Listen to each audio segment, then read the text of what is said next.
It started like most betrayals do, with a glitch. She left her iPad on the kitchen table. Unlocked, open, screen dimmed but not off. I passed by and tapped it to check the time. What popped up wasn't the clock. It was a notification. Instagram, new comment on your post. You two are so cute. The profile pic in the corner wasn't hers. At least, not the one I knew. Same face, different name. The account at ava.with.love. Profile. Atlanta, writer. Love is the only story worth telling. No mention of marriage. No mention of me. But there were pictures. Of her. Dozens of them. In outfits I hadn't seen. In places we hadn't been. Smiling like she did when we were first dating, back when her happiness wasn't rehearsed. And then I saw him. First in the background of one photo, out of focus. Then on a beach, holding her hand. Then sitting behind her at brunch, kissing her neck. Same woman, different life. Same ring finger, but bare. I felt like I was watching a version of my wife that had evolved without me. Like I was the one who died, and this was what she built after. But I wasn't dead.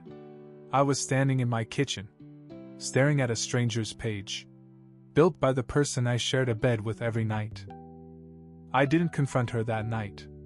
She came home with takeout and that breezy, "I love you but I'm distracted," energy she perfected over the last few months. We ate in front of the TV. She laughed at some dumb commercial. Kissed my cheek. I stared at her like I was seeing a deep fake. She wasn't cold. She wasn't distant. She was just edited. I waited until she fell asleep. Then I made the account. Blank photo. Generic name. At Mike.tells.stories. Writer profile. Mutuals with one of her public friends. No posts. I followed her alt account, at ava.with.love. She accepted me in 6 minutes. Her profile opened up like a diary. Stories. Saved highlights. Hashtags. Weekend with my person. Person wasn't me. His name was Theo. Taller than me. Big arms. Wide smile. One photo showed them in a bookstore, captioned, "He gets me in a way I can't explain." Another was at a vineyard. The kind of love I thought I'd never find. Every photo was filtered into sunshine. Every word burned. But what gutted me wasn't the fact that she had someone else. It was that she was better with him. Lighter. Freer. She looked like a woman who had let go of something heavy. I just didn't realize. That something was me. I told myself it had to be old. Maybe she'd posted it late. Maybe it was an old fling she forgot to untag.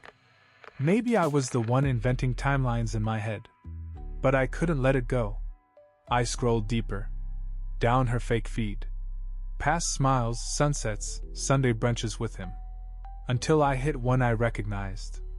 The photo was captioned, "Cozy nights and cheap wine." It was taken inside Red Fern Bistro. Same wall art, same pendant lights, same wooden booth. We'd been there together. Last Friday. She said she was getting drinks with her sister afterward.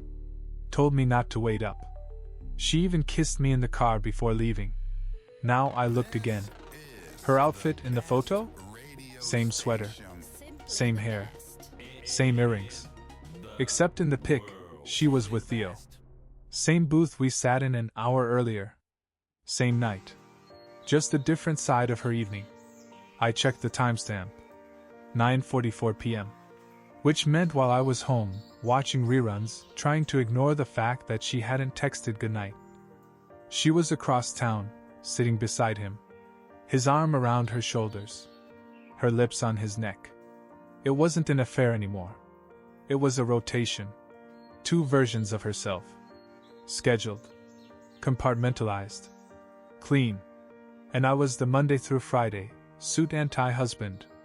He was the golden hour, glowing filter boyfriend. She wasn't cheating on me. She was replacing me in shifts. I created the second fake account around 1:30 a.m. This time I went all in, profile photo, 5 posts, a believable bio. Divorced. Wine and poetry. Just here to vibe. I followed Theo. He accepted in under 10 minutes. His feed was exactly what I expected: weights, travel, shirtless mirror shots, golden retriever. But what caught my eye were the comments. Her. Always her. Missing you already. Last night was magic. You make me feel brand new. I wanted to vomit. But I had a job to do. I sent him a message. Hey, sorry if this is random, but are you seeing someone named Ava? He replied 8 minutes later. Yeah? Why? I paused. Typed slow. Just wondering, are you sure she's single? The typing bubble started. Then stopped. Then came back. She's divorced. Why? I stared at the screen. Because I think she's married. I've seen her around with a guy. Same last name. This time, it took longer. Finally, he answered. Nah. She said her ex is AF *** King's psycho who stalks her. She left him last year. Changed everything. New job, new city, new name. And just like that, I became the villain in her love story. She didn't just erase me. She rewrote me. I didn't sleep. Not because I couldn't, because I didn't want to. I wanted to feel it. The weight of what she did. The betrayal. The dual life. The rewritten history where I was the villain in a story I paid for. So I printed it. All of it. The screenshots.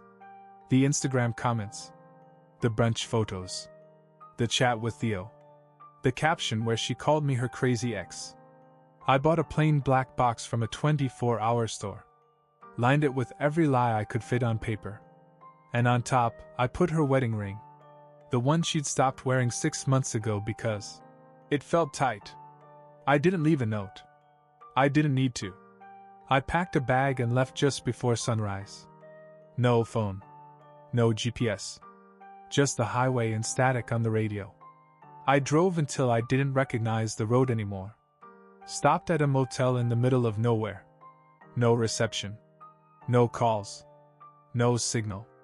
I wanted her to sit in it. Alone. To come home to silence. To find the box. To open it with shaking hands. To look at every image and realize I'd seen her. All of her. And I left. Not with anger. Not with revenge. With knowledge. The motel was dead silent. Faded wallpaper. Buzzing fridge. A single fly tapping the window. It was the kind of place you only find when you're trying to disappear, not to die, just to stop existing for a while. By sunset on the second day, the messages started coming in. 19 texts. 6 missed calls. 3 voicemails. Where are you? Please talk to me. We can fix this. Each one colder than the last. Then came the final one. I'm coming. She showed up 2 hours later. Same knock she always used, 3 soft taps like she was scared to be too loud, too real, too direct. I didn't open at first.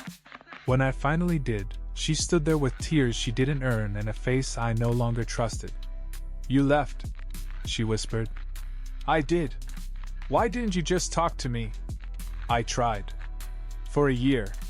She stepped inside, eyes darting around the room like she was looking for some version of me she could still manipulate. It's not what you think. I laughed. Quiet, sharp. You were in love with him. No, I wasn't.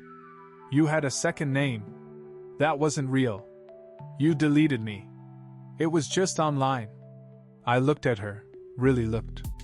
Hair perfect. Voice soft. Hands folded like a child who got caught lying but still wanted dessert. And I said, you had a chance to choose me. And you chose alike. She blinked. What does that mean? It means you chose attention over love. An audience over a partner. Fantasy over real life. I picked up my bag. And now I choose me. I walked past her. And this time, she didn't follow. It had been 5 days. I'd moved in with my brother 2 towns over. Got a burner phone. Set up a new email. No social media. No trail. I didn't want peace. I wanted absence. From her. From the version of me that let this go on. From the whole life I thought we had. Then came the call. Not from her. From Theo. Unknown number. I almost didn't answer. Is this her husband? I paused. My voice was flat. Was. Silence.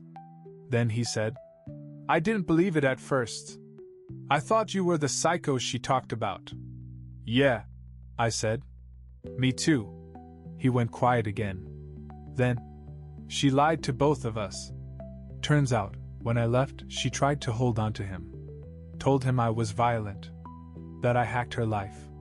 That I was abusive. But the box I left? She forgot to hide it. He saw everything. The timelines. The wedding photos. The texts. The truth. I walked out 2 days ago, he said. She begged me to stay. Said she needed time. Said she was broken. She is, I said. Just not in the way she wants people to believe. I'm sorry, man. I almost said. Me too. But what I said instead. She tells different stories to different people. But they all end the same way. Yeah, he whispered. They end alone. I went back once. Not to fix anything. Not to scream or ask why. Just to close the door myself. The house smelled like her perfume, artificial vanilla and apology. I stepped into the living room where she and Theo once sat like I didn't exist. Couch still there. Blanket folded. A single coffee mug beside a half-finished book she never really read. She was gone. But she'd left a note on the kitchen counter. White paper. Blue pen. 3 lines written in the same handwriting that once signed our vows. If you ever want to talk, I'll listen.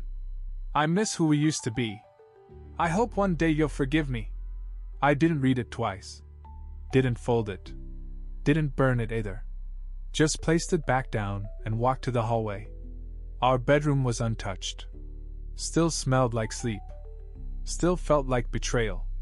I left the keys on the nightstand. Took only the small things, passport, photos of my parents, the watch my grandfather gave me. And then I did something she never expected. I left the door unlocked. Not as an invitation, but as a reminder. I didn't leave because she broke the rules. I left because she broke the story. The one we were writing together. The one where I was supposed to matter. The end.